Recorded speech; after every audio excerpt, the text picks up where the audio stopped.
We're now going to explore the browser. Now, there are two main browser views, and you can toggle between them by hitting this Sounds button. And you've got this folder tree mode, which is pretty straightforward, really. You just click any folder that's got FM8 patches in, and they'll display here. If you want to load a patch, just double-click it, and it's loaded. If you really like it, you can click it and drag it over to this My Favorites folder so that you can find it again easily. This folder here that says My FM8, that's where all the patches that you make will go. And at the moment, the default location for that on your computer is Documents, Native Instruments, FM8 Sounds, but you can change that. If you go into File and Options and then click Database, you can delete a library directory and you can add a new one if you want to. So basically, store your patches wherever on your hard drive is convenient. Just make sure that you add that location to this database here so that you can always easily find them in the browser. So if we hit Sounds, we can look at the other browser view, which is called Database Mode. You can specify here whether you're looking for instruments or effects. Don't worry about effects for the time being, we'll talk about that later. Basically, Database View is really good if you kind of know basically what sound you're after, but you need a little bit of help finding it. So for example, if I'm fairly certain I want a synth lead, I'm going to narrow things down by clicking Synth Lead. And I might want it to be a dirty lead, so I'll click Dirty Lead. I don't want it to be processed, I want it to be dry, no effects. I want it to be monophonic. So now it's narrowed it down to about 6 or 7 patches. You can narrow it down even further by specifying what bank you want to be searching from. Say, I just want to be looking in the FM8 factory sound bank. So now it's just narrowed it down to 2. And you might think, well, that's narrowed it down a little bit too much. I'm going to take away dirty. So you can click and unclick these attributes as much as you want. And again, if you want to load a patch, just double click it.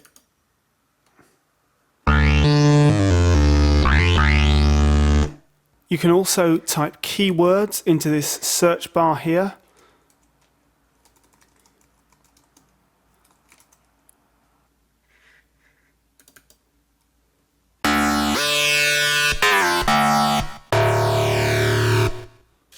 Up here, you might have noticed a button called Programs. You click that, it'll bring up this program list.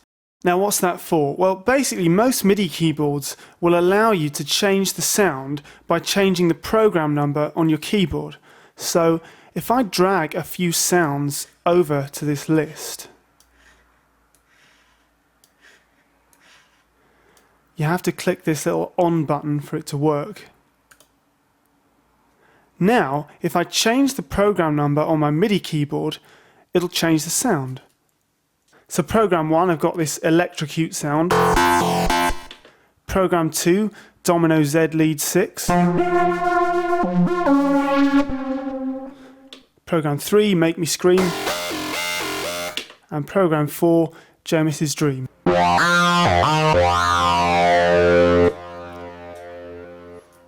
Now, it's not an essential feature when you've got the luxury of being in a studio, but to a stage performer like a live keyboard player, that is hugely valuable to be able to change the program number and change the patch you're using without having to fiddle around with your laptop. That's really, really handy. And you can actually export these program lists or import program lists. The default program list, of course, is blank. So yeah, if you ever want to use these sounds on stage or something like that, hugely valuable feature, programs. Now, as well as being able to save and load FM8 patches, there are a few other different file formats that you can import using FM8.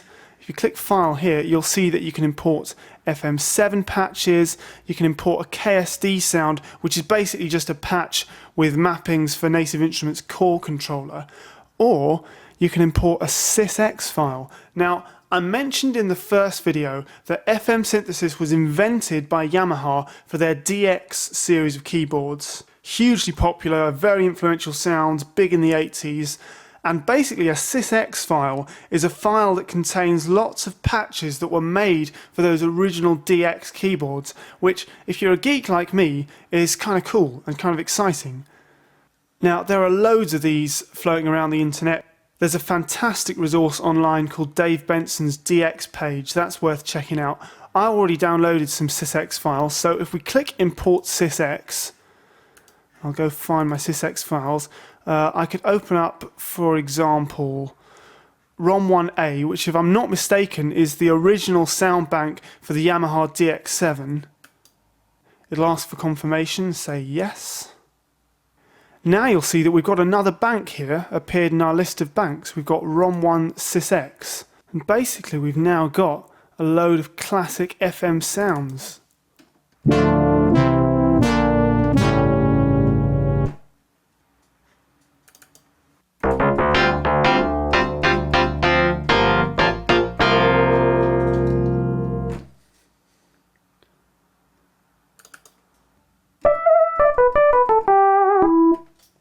How cool is that? Now, because these sounds weren't made for FM8, they don't have any attributes. So if we click attributes, we can start defining the sound to make it easier for us to find later. So it's definitely a synth lead. It's monophonic, so I'm going to call it a classic mono lead. It's FM. It's pretty synthetic. It's monophonic. There's no effects on it, so it's dry. I'm going to click pitch mod because there is a vibrato when you change the mod wheel. We can type the name of the author. I don't know who made this patch, so I'm going to leave that blank. We can assign it a color. Let's make it blue. And we can give it a rating. I really like this sound, so I'm going to give it 4. And we can leave a comment.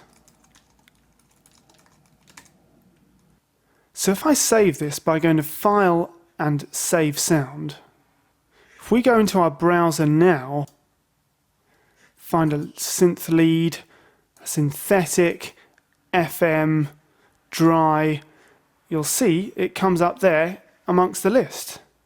So what have we learned? Well, we've learned how to use the browser in both main views. We've learned how to use attributes effectively to find exactly the kind of sound we're looking for. We've learned how to import sysx files. And we've learned how to assign attributes to our patches and save them so that it'll be easier for us to find them in the browser later on.